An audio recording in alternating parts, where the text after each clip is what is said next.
ઝાલોદ તાલુકાના શ્રી પંચમુખી માંડલેશ્વર મહાદેવ મંદિરનો પ્રાગટ્ય દિવસ 11 કુંડી ગાયત્રી મહાયજ્ઞ સાથે યોજાયો। આ તારીખ 20/8/2025 બુધવારના રોજ સવારે 11 કલાકથી મહાયજ્ઞ શરૂ થયો હતો। પૂર્વ દાહોદ જિલ્લા ભાજપ પ્રમુખ શંકર અમલિયાર, પૂર્વ સાંસદ બાબુ કટારા, પૂર્વ ધારાસભ્ય ભાવેશ કટારા સહિત અનેક લોકો ધર્મલાભ ઉઠાવ્યો હતો।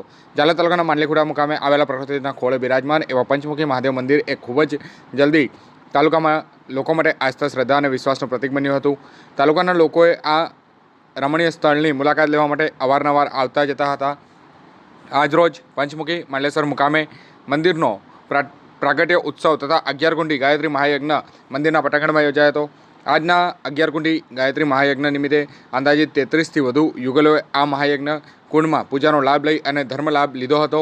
આજના આ મહાયજ્ઞમાં પૂર્વ દાહોદ જિલ્લા પ્રમુખ ભાજપ પ્રમુખ શંકર અમલિયાર તેમજ મંદિરના સ્થાપનાને લઈ વિકાસ કરવા માટે જેમનો મહત્વનો ફાળો છે તેવા પૂર્વ સાંસદ બાબુ કટારા તેમજ પૂર્વ ધારાસભ્ય ભાવેશ કટારાએ મહાયજ્ઞની પૂજામાં બેસી અને ધર્મલાભ લઈ અને ધન્યતા અનુભવી હતી।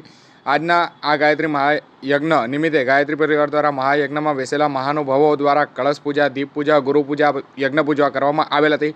ગાયત્રી પરિવારના 11 કુંડી મહાયજ્ઞ કરવા આવેલા ગુરુજનો દ્વારા ગાયત્રી પૂજા તેમજ તેનું મહત્વ સમજાવવામાં આવેલ હતું અને ગાયત્રી પરિવારના સ્થાપક પંડિત શ્રી રામ શર્માના સાક્ષાત્કાર કરેલા પરચા વિશે સંક્ષિપ્તમાં માહિતી આપી હતી।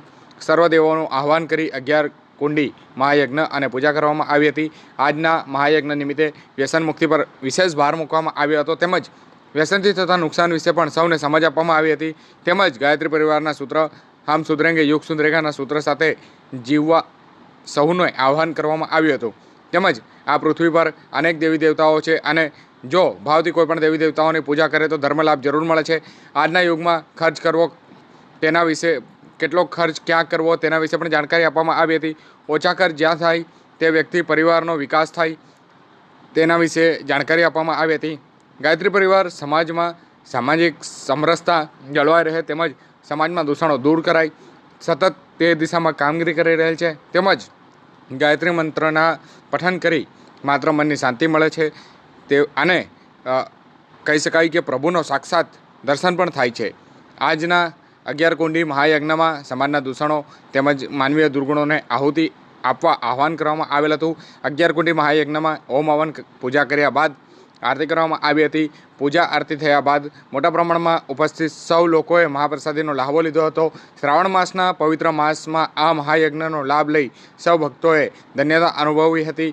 આજના આ શુભ પ્રસંગે મોટા પ્રમાણમાં નગરજનો, રાજકીય આગેવાનો અને કહી શકાય કે ગ્રામજનો